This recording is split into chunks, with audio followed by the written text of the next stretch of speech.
네, 고린도 후서 2장 묵상을 나누도록 하겠습니다. 1절입니다. 내가 다시는 너희에게 근심 중에 나아가지 아니하기로 스스로 결심하였노니 내가 너희를 근심하게 한다면 내가 근심하게 할 자밖에 나를 기쁘게 할 자가 누구냐. 네, 1절, 2절. 사도 바울이 근심 중에 너희에게 나아가지 않기로 결심하였다. 그래서 이제 1장 23절에 고린도에 다시 가지 아니한 것은 너희를 아끼려 합니다. 이것과 이제 연결이 되는 듯합니다. 내가 근심 중에 너희에게 나아가지 아니하기로 스스로 결심해서 다시 너희에게 가지 않은 것이다. 이런 이제 맥락인 것이죠. 여기서 한 가지 우리가 생각해 보아야 할 것이 있는데요. 사도 바울처럼 늘 하나님과 동행하고 하나님의 말씀과 성령의 인도하심을 받는 자, 곧 장성한 자, 신령한 자, 온전한 자들에게 무슨 근심이 있다는 말인가 하는 이 대목, 이 부분에 우리가 생각을 해볼 필요가 있습니다. 우리는 하늘의 신령한 복을 추구하는 사람입니다. 그것이 바로 크리스찬이지요. 하늘의 신령한 복은 바로 하나님께로부터 오는 거룩한 기쁨, 거룩한 감사, 거룩한 평화, 거룩한 안식, 궁극적으로 구원인데요. 사도 바울같이 장성한 자 된 자에게 도대체 무슨 근심이 있다는 말인가? 장성한 자 되면 늘 기쁨과 평화 속에서 쭉 거해야 되는 거 아닌가? 그런데 사도 바울 같은 이런 장성한 자에게도 근심이 있다니 도대체 이게 무슨 말인가? 네, 이런 이제 의문을 가져봐야 합니다. 사도 바울이 근심과 걱정이 있다라는 것과 관련해서 이제 두 가지 성경 본문 말씀이 떠오르는데요. 첫째는 로마서 9장 말씀입니다. 로마서 9장 1, 2절을 보면 내가 그리스도 안에서 참말을 하고 거짓말을 아니하노라. 나에게 큰 근심이 있는 것과 마음에 그치지 않는 고통이 있는 것을 내 양심이 성령 안에서 나와 더불어 증언하노니 이렇게 되어 있습니다. 사도 바울 같은 그런 장성한 자가 그 마음 안에 큰 근심과 그치지 않는 고통이 있다. 도대체 이거 뭐냐? 예수님이 분명 세상에 수고롭고 무거운 짐진 자들아 다 내게로 오라 내가 너희에게 쉼을 주리니 이렇게 분명히 말씀하셨지 않습니까? 그러면 예수님께 나아가서 게다가 장성한 자 되었다면 그 안에 거룩한 기쁨과 감사가 있어야 되는데 평화와 안식이 있어야 되는데 어찌하여 큰 근심과 그치지 않는 고통이 있단 말인가? 이런 생각, 의문을 가져볼 수 있지 않습니까? 네. 그 부분에 대한 이제 답을 우리가 찾아내어야 합니다. 또 아울러서 사도 바울이 이런 표현도 하고 있지요. 근심에는 두 가지가 있다. 우리를 생명에 이르게 하는 근심이 있고 사망에 이르게 하는 근심이 있다. 이렇게 두 가지 근심 중에 너희는 사망에 이르게 하는 근심은 하지 말고 생명에 이르게 하는 근심을 하라. 그러한 근심은 오히려 유익하다라는 그런 또 말씀도 합니다. 자, 이러한 말씀들의 맥락 속에서 고린도 후서 2장 1절에 사도 바울이 근심 중에 너희에게 나아가지 아니하기로 스스로 결심하였다라는 것이 무슨 뜻인지 우리가 답을 도출해 보아야 할 것입니다. 자, 장성한 자에게 어떤 근심이 있을 것인가? 장성한 자에게. 예수님도 눈물을 흘리신 적이 있으십니다. 예수님이 성경에 눈물 흘린 대목, 제 기억으로는 유일하게 한 대목인데요. 어느 대목인가요? 네.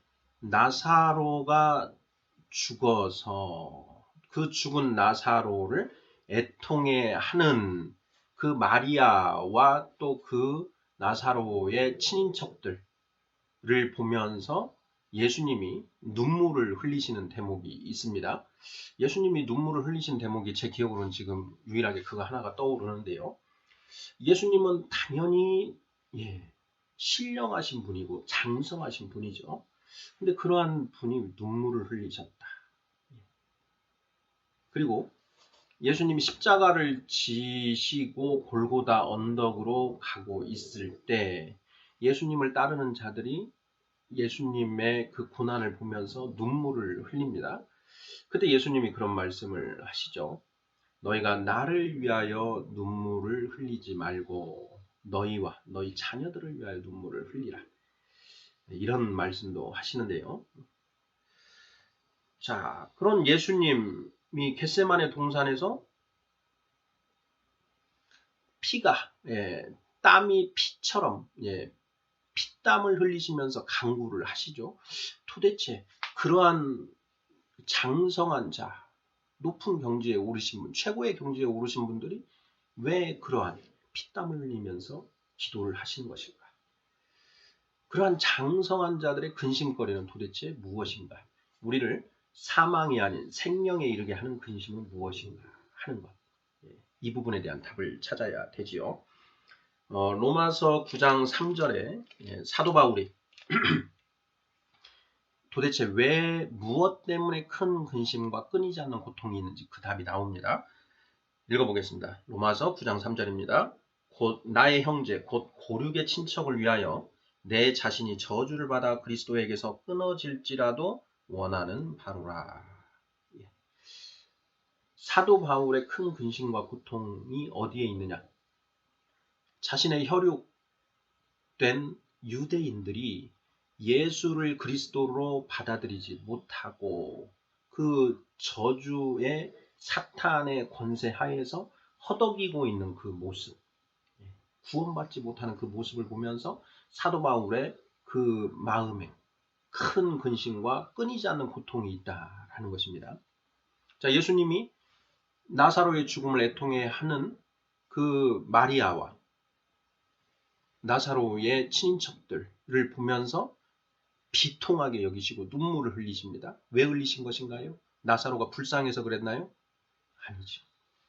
사탄의 사망 권세 앞에 속절없이 무너져 사탄의 종로로 타고 있는 그 마리아와 그 나사로의 친인척의 모습을 보면서 너무 안타까우셔서 그렇게 근심하신다. 눈물을 흘리셨다라는 것이죠. 겟세마네 동산에서 예수님이 무슨 기도를 올리십니까? 예수님이 기도 한번 하시고 오셔서 제자들 보고 너희는 깨어있으라. 잠시도 나와 깨어있지 못하느냐 하시고 기도하시고 3번을 그렇게 기도를 하십니다. 그 기도의 내용이 무엇이었는가? 그 기도를 하시면서 피땀을 흘리시면서 기도하셨다라는 것이죠. 그 3번의 기도가 무엇인가? 저는 요한복음 17장 대제사장의 기도가 바로 겟세마네 동산에서 예수님이 하신 그 기도 아닌가 이렇게 묵상이 됩니다.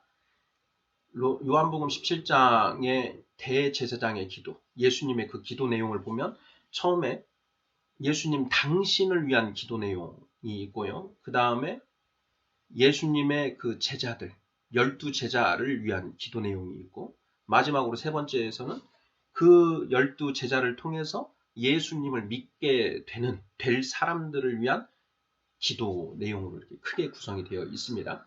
3단락으로 나누어져 있는데 예수님이 겟세마네 동산에서 피땀을 흘리시면서 하신 기도의 내용이 바로 그것과 대동소이할 것이다. 저는 이렇게 묵상이 됩니다. 우리 성도님들께서도 그 부분을 묵상해 보시면 좋을 것 같습니다. 고린도후서 2장 1절로 돌아갑니다. 사도 바울이 근심 중에 나아가지 않겠다. 사도 바울의 근심이 누구로 인한 근심이냐? 바로 2절에 답이 나오는 것이죠. 내가 너희를 근심하게 한다면 내가 너희를 근심하게 한다면 내가 근심하게 한 자, 너희들밖에 나를 기쁘게 할 자가 누구냐, 이런 말씀을 하시죠. 좀 어려운 그런, 이게 무슨 뜻인가 싶은 좀 복잡한 그런 내용인데, 제가 묵상한 바는 이렇습니다. 너희들의 모습을 보면서 내 안에 극심한 근심, 고통이 있다. 너희가 나를 근심하게 만들었다라는 것입니다. 그래서 너희가 나를 근심하게 만들었고, 그 근심하는 나의 모습을 보면서 너희가 또 근심을 하게 될 것인데, 또 내가 근심 때문에 너희를 나무라고 책망할 것인데, 그것이 너희에게 또 다른 근심을, 우리는 왜 이렇게 어린아이 단계에서 장성한 자로 나아가지 못하고 이렇게 어린아이 단계에서 허덕이고 있는 것인가 라고 하는 그러한 근심을 너희가 하게 될 것인데, 이런 맥락인 것이죠. 자, 너희가 만약에 너희들의 잘못을 깨닫고 정말 하나님의 말씀을 이제 이해를 해서 장성한 자로 나아가면 그것이 나를 기쁘게 한다라는 것이죠. 네, 이 대목에서 요한 2서 3서에 보면 사도 요한이 너희가, 내 자녀된 너희들이 진리 안에서 행한다는 그 소식을 듣는 것보다 나에게 더 기쁜 것이 없다, 이런 내용을 기록하고 있지 않습니까? 바로 그것과 같은 맥락인 것이겠죠. 사도 바울이 고린도 교회의 성도들, 아직 어린아이 단계에서 서로 지지고 볶고, 시기하고 싸우고 분쟁하는 그 모습, 또 세상의 거짓 가르침에 요동치면서 오히려 참 가르침, 사도 바울이 전한 그 참 가르침에 대해서 회의를 품고 있는 이 고린도 교회의 성도들의 모습, 그것에서 극심한 고통을 느낀다. 그런데 너희들이 그러한 잘못을 깨닫고 너희가 다시 온전히 예수 그리스도 말씀을 붙들고 나아간다면 그것만큼 나에게 기쁜 것이 없겠다라는 그런 얘기가 되는 것이죠. 3절입니다. 내가 이같이 쓴 것은 내가 갈 때에 마땅히 나를 기쁘게 할 자로부터 도리어 근심을 얻을까 염려함이요, 또 너희 모두에 대한 나의 기쁨이 너희 모두의 기쁨인 줄 확신함이로라. 네, 바로 그 답을 맥락이죠. 같은 맥락이죠. 내가 그래서 너희에게 이 편지를 쓰는 것이다. 내가 내가 직접 얼굴을 찾아가서 마주대고 너희에게 두 번째 은혜를 끼치고자 했었는데, 틀리는 소식을 들어보니 두 번째 은혜는커녕 내가 너희를 책망하고 꾸중할 일들만 있더라. 그러면 우리가 만나서 서로 더 기쁨으로 더 구원을 향해 나아가는 것이 아니라 우리끼리 근심하고 서로 얼굴 붉히고 한탄하는 그런 일들이 있을 것 같아서 내가 참아가지 못하고 이렇게 편지를 쓴다. 내가 가서 너희로 인해서 내가 기쁨을 누려야 되는데 너희들의 그런 모습을 보면서 큰 근심을, 오히려 근심하게 될까봐 두려워서 이렇게 편지를 쓴 것이다. 이런 내용이죠. 그래서 이 편지를 쓴 이후에 너희가 이 편지를 통해서 잘못을 깨닫고 다시 온전히 앞을 향해서 나아간다면 그때는 내가 너희를 통해서 기쁨을 얻을 수 있을 것이다. 3절 하반절, 너희 모두에 대한 나의 기쁨. 사도 바울이 이들에게서 느끼는 기쁨, 언제 기쁨을 느끼는가? 답은 하나입니다. 너희들이 진리 안에서, 하나님의 말씀 안에서 행하고 있을 때 내가 기쁨을 느끼는데, 그 기쁨이 곧 바로 너희의 기쁨이다. 너희가 장성한 자 되어서 누리는, 너희가 스스로 누리게 될 그 거룩한 기쁨이 되는 것 아니겠느냐, 이런 말씀이신 거죠. 4절, 내가 마음에 큰 눌림과 걱정이 있어 많은 눈물로 너희에게 썼노니 이는 너희로 근심하게 하려 한 것이 아니요 오직 내가 너희를 향하여 넘치는 사랑이 있음을 너희로 알게 하려 함이라. 내가 너희를 향하여 넘치는 사랑이 있다. 여기의 사랑은 사람의 사랑이 아니라 하나님의 사랑이지요. 하나님의 사랑은 그 본질이 긍휼이라고 했습니다. 사도 바울이 고린도 교회의 성도들을 불쌍한 눈으로 바라보고 있는 것입니다. 예수 그리스도를 믿고 세례를 받고 성령을 받고 또한 18개월 동안 사도 바울이 지극정성으로 하나님의 말씀을 먹였는데 그럼에도 불구하고 어린아이 단계에 머물러서 서로 시기하고 분쟁하고 거짓 가르침에 요동하고 있는 이 모습, 그들을 보면서 불쌍한 그런 마음을 가지고 있다는 것이죠. 그러한 내가 너희를 그런 사랑하고 있다는 것을 너희로 알게 하기 위해서 이 편지로, 많은 눈물로 이 편지를 너희에게 썼다라는 것입니다. 5절, 근심하게 한 자가 있었을지라도 나를 근심하게 한 것이 아니요 어느 정도 너희 모두를 근심하게 한 것이니 어느 정도라 함은 내가 너무 지나치게 말하지 아니하려 함이라. 이러한 사람은 많은 사람에게서 벌 받는 것이 마땅하도다. 그런즉 너희는 차라리 그를 용서하고 위로할 것이니 그가 너무 많은 근심에 잠길까 두려워하노라. 그러므로 너희를 권하노니 사랑을 그들에게 나타내라. 8절까지 끊어서 보면 될 것 같습니다. 그러므로 너희를 권하노니 사랑을 그들에게 나타내라. 그들은 어떤 자들입니까? 지금 고린도 교회에서 문제를 일으킨 자들입니다. 성령 받은 자들입니다. 성령 받고 구원을 향해서 나아가고 있음에도 불구하고 지금 잘못된 행실을 하고 있는 자들, 세상의 거짓 가르침에 휩쓸려서 오히려 진리를 매도하고 진리를 대적하고 있는 그러한 고린도 교회의 그 성도들을 지칭하는 말이죠. 그들은. 그런데 너희가 그들을 책망하고 나무라고 욕하고 하지 말고 오히려 그들에게 사랑을 나타내라라는 것입니다. 너희는 서로 사랑하라.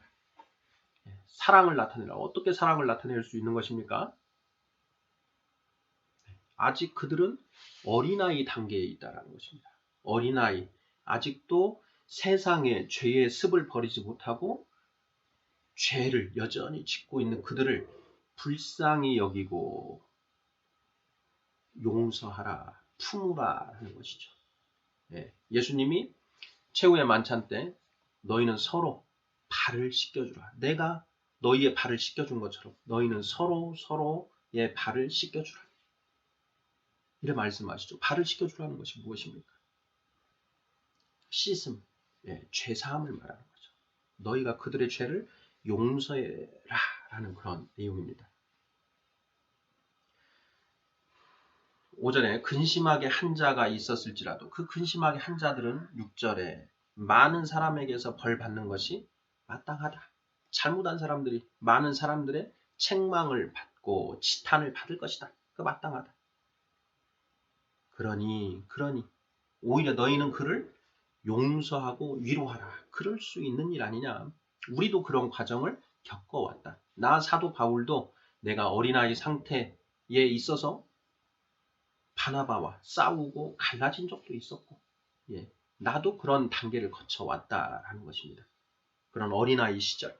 그러니 너희가 그들을 용서하고 위로하라. 그가 너무 많은 근심에 잠겨서 실족할 수도 있다라는 것이죠. 개구리 올챙이적 시절 생각 못한다 라는 그런 속담이 있지 않습니까? 우리도 그런 시기를 거쳐왔으니 너희가 조금 더 그들보다 장성한 자라고 한다면 그들을 품고 그들을 위로하라 라는 그런 권면의 말씀인 것이죠. 9절 보겠습니다. 너희가 범사에 순종하는지 그 증거를 알고자 하여 내가 이것을 너희에게 썼노라.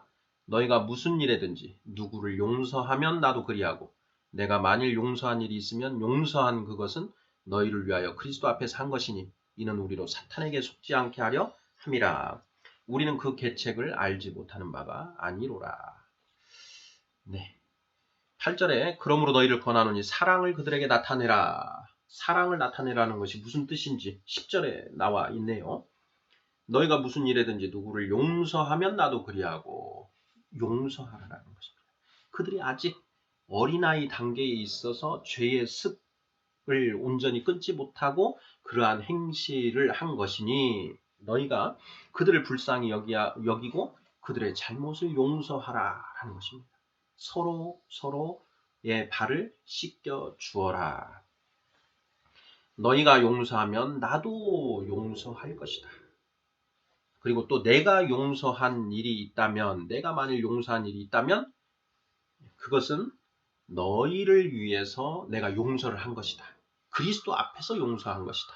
하나님의 말씀 앞에서 용서한 것이다. 이렇게 지금 선포하고 있습니다. 사도 바울이 고린도 교회의 어린아이들이 저지른 그 잘못을 용서한다. 왜? 어린아이가 잘못하는 것은 당연한 일입니다.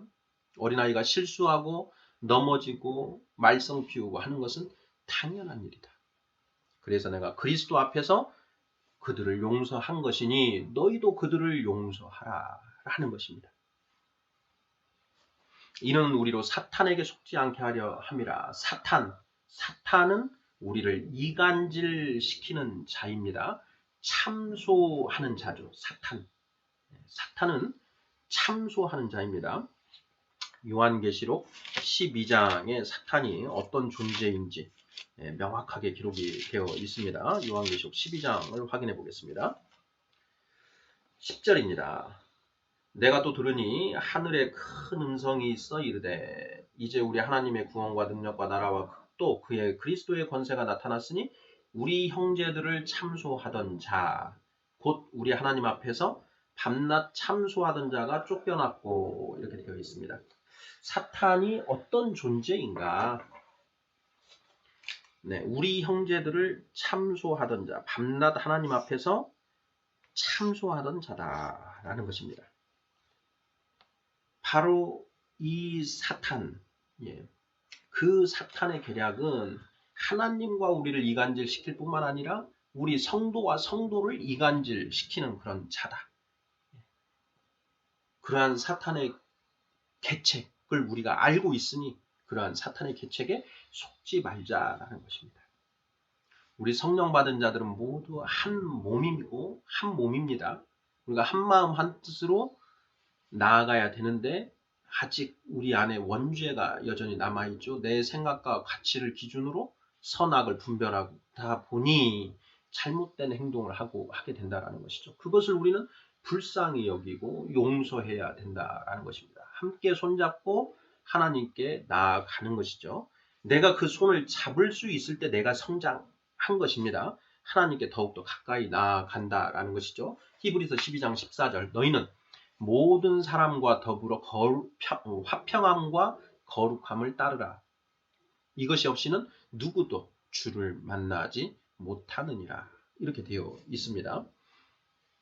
12절입니다. 내가 그리스도의 복음을 위하여 드로아의 이름에 주 안에서 문이 내게 열렸으되 내가 내 형제 디도를 만나지 못함으로 내 심령이 편하지 못하여 그들을 작별하고 마게도냐로 갔노라.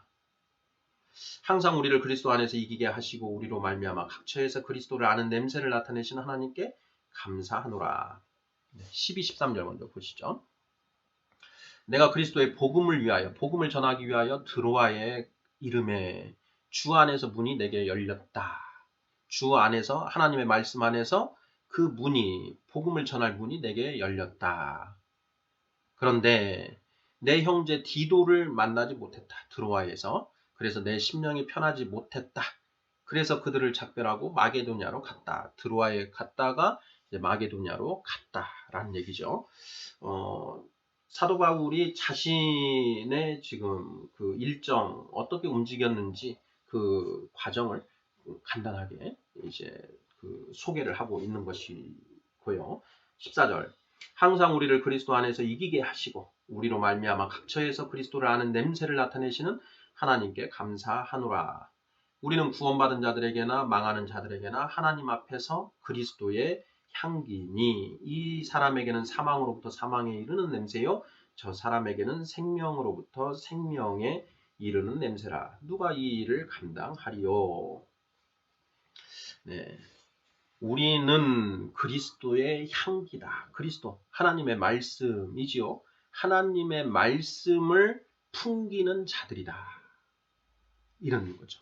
그러니 하나님의 말씀의 향기가 우리 크리스찬, 나를 통해서 그 향기가 세상에 퍼지게 되는데 구원받지 못할 자들, 사망, 저주받을 자들에게는 그것이 이 그리스도의 향기가 사망으로부터 사망에 이르는 냄새인 것이고 또 구원받는 자들에게는 생명으로부터 생명에 이르는 냄새다. 누가 이 일을 감당하겠느냐? 누가 이 일을 감당하겠느냐? 이게 무슨 뜻인가? 이걸 잘 봐야 되는데요. 하늘에서 비가 내리고 빛이 비춰지지요. 예. 어디에나 고르게 그 비와 빛이 비춰지는데 어떤 식물은 그 비와 빛을 받아서 나쁜 열매를 맺고 어떤 식물은 좋은 열매를 맺는다라는 것입니다. 그것을 우리가 감당할 수 없다. 그것을 누가 이 일을 감당하리요? 이 세상에는 두 부류의 사람이 있습니다. 결국 천국 갈 자와 지옥 갈 자가 있는 것이죠. 천국 갈 자들에게 복음은 생명의 향기가 되는 것이고 지옥 갈 자들에게 이 복음은 사망의 냄새가 된다라는 것입니다. 우리가 전도를 했을 때 그 복음을 듣고 회심하는 자가 있고 그 복음을 듣고 오히려 우리를 저주하고 욕하는 사람이 있습니다. 그 사람이 끝내 회개하지 못하고 죽으면 결국은 지옥을 가게 될 것인데요. 그 사람에게 우리가 전한 복음은 증거가 됩니다. 예수님이 너희가 복음을 전하는데 어느 마을에 가서 복음을 전하는데 그 너희 복음을 받아들이면 좋거니와 만약에 그들이 복음을 받아들이지 않고 너희를 영접하지 않으면 그 너의 발에 먼지를 털어 증거를 삼으라라고 이렇게 말씀하시지 않습니까? 무슨 증거입니까? 바로 최후의 심판, 백보자 심판의 때에 그 사람을 지옥 보내는 증거가 된다라는 것입니다. 왜 그게 지옥 보내는 증거가 됩니까? 하나님의 재판은 증거재판주의입니다. 세상의 재판도 증거재판주의, 증거가 없이는 벌하지 않는 그런 주의가 바로 증거재판주의인데요. 하나님의 이 백보자 심판 또한 그렇습니다. 명확하게 증거에 입각한 그런 재판이고 또 우리 각자를 비난할 수 있는 그 비난 가능성을 전제로 한 재판이다라는 것입니다. 아무것도 모르는 그 범벅궁을 데려다 놓고 너는 왜 이렇게 이런 짓을 했느냐? 이놈 나쁜 짓 했으니까 지옥에 쳐넣어라. 이렇게 하는 것은 우리가 보기에도 정당하지 못하지요. 그 하나님은 공의의 하나님이십니다. 그러냐 하나님은 저 지옥 가야 할 자를 지옥에 보내신다라는 것이죠. 그러면 그 지옥에 보내실 때는 반드시 증거가 필요하고 그 사람을 비난할 수 있는 비난 가능성이 있어야 한다라는 것입니다. 자, 먼저 그 비난 가능성은 어디에서 나오느냐? 복음이 전파되어야 된다라는 것이죠. 그 사람에게 복음이 전파되어야 그 복음을 저는 전혀 들은 적이 없습니다. 이렇게 항변을 하면 그러면 그러네 정말 얘는 복음을 들은 적도 없고 하니 이걸 가지고 벌할 수는 없다라는 게 되는 것이죠. 복음을 들어야만 한다라는 것입니다. 그래서 예수님이 그런 말씀을 하십니다. 내가 재림할 것인데 자 언제 재림하느냐? 먼저 복음이 세상 끝까지 전파가 되어야 한다. 그런 연유에 내가 올 것이다. 왜 세상 끝까지 전파되어야 되느냐? 모든 사람에게 구원으로 나아갈 수 있는 그 기회가 주어진 뒤에야 우리가 그들을 재판에서 그들을 비난할 수 있기 때문에 먼저 복음이 온 세상에 전파된 뒤에 예수님이 오신다라고 이렇게 말씀을 하신 것이고요. 먼지를 털으라라는 것은 증거입니다. 너에게 복음이 이게 전해진 사실이 있다라는 것을 그 증거를 통해서 입증하는 것이죠. 몇 년, 몇 월, 며칠 누구누구가 너에게 예수 그리스도를 전했지 않느냐. 그런데 네가 그 복음을 받아들이지 않았다. 이것이 그 증거다. 이 먼지, 그가 너에게 복음을 전하고 네가 받지 않으니 털어낸 먼지. 이것이 바로 증제 1호다. 이것뿐이냐? 너의 삶에 수없이 여러 번 증제 2호, 증제 3호, 이 먼지들 너에게 복음이 전해졌던 증거 아니냐. 그럼에도 불구하고 너가 복음을 받아들이지 않았으니 너가 지옥에 가야 하는 것이다. 이렇게 된다는 것이죠. 이것이 바로 증거재판주의입니다. 그래서 그리스도의 향기가 지옥 갈 자들에게는 사망에 이르는 냄새가 되는 것이요, 천국 갈 자에게는 생명에 이르는 냄새가 된다라고 16절에서 이야기하는 것입니다. 크리스찬, 우리에게는 향기가 그리스도의 향기가 납니다. 물론 향기가 아주 적어서 향기가 나는지 안 나는지 느끼지 못할 정도인 경우인 사람도 있지요. 아주 갓난아기, 그리고 어린아이, 장성한 자를 향해 나아갈수록 그 그리스도의 향기가 점점점 진해지고 강해지는 것이겠지요. 그래서 우리는 우리에게서 그리스도의 향기, 하나님의 말씀의 향기가 우리 안에서 뿜어져 나오는 그런 존재로 나날이 새로워져야 할 것입니다. 17절입니다. 우리는 수많은 사람들처럼 하나님의 말씀을 혼잡하게 하지 아니하고 곧 순전함으로 하나님께 받은 것 같이 하나님 앞에서와 그리스도 안에서 말하노라. 사도 바울이 내가 전하는 복음은 순전한 복음이다 라는 것을 다시 한번 강조하고 있습니다. 자, 나는 내가 기존에 알고 있던 나의 모든 지식, 가치들을 다 배설물로 여기고 다 내버리고 오직 하나님의 말씀만으로 다시 빚어졌다. 그리고 내가 너희에게 전하는 말씀은 오직 하나님의 말씀만을 전하는 것이고 거기에 나의 의견이나 나의 왜곡, 거짓 이런 나의 사상은 전혀 일절 가미하지 않는다. 순전한 복음을 전하는 것이다. 그런데 나 말고 너희에게 복음을 빙자해서 잘못된, 왜곡된 복음을 전하는 자들이 있다. 그런데 너희가 그러한 거짓 복음에 노란하고 흔들리고 요동치고 있다. 그러면 안 된다. 말씀을 기준으로 이 말씀이, 그들이 전하는 복음이 옳은 것인지 그른 것인지를 분별해야 한다라는 그런 말씀을, 권면의 말씀을 하고 있는 대목입니다. 네, 고린도 후서 2장 묵상을 마치겠습니다.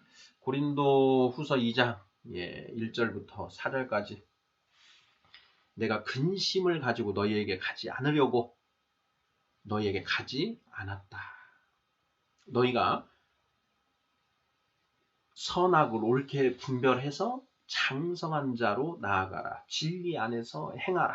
그것이 나에게 큰 기쁨이 될 것이다. 그것을 위해서 내가 가지 않고 너에게 이 편지를 쓰는 것이다. 라는 그런 맥락을 밝히고 있고요. 너희 안에서 지금 분란을 일으킨 그 어린아이들을 너희는 용서하고 끌어안으라. 위로하라. 사탄의 계략에 속지 말라. 라는 말씀을 또 하고 있습니다. 그리고 우리는 모두 그리스도의 향기를 드러내는 자이다. 자, 그러한 향기를 받는 자가 있고 안 받는 자가 있는데 그 받지 않는 자들의 괴념치 말라. 우리는 하나님의 말씀을 순전하게 전하여야 하고 하나님의 말씀을 왜곡하지 않는다라는 것. 이 말씀을 전하고 있습니다. 아멘.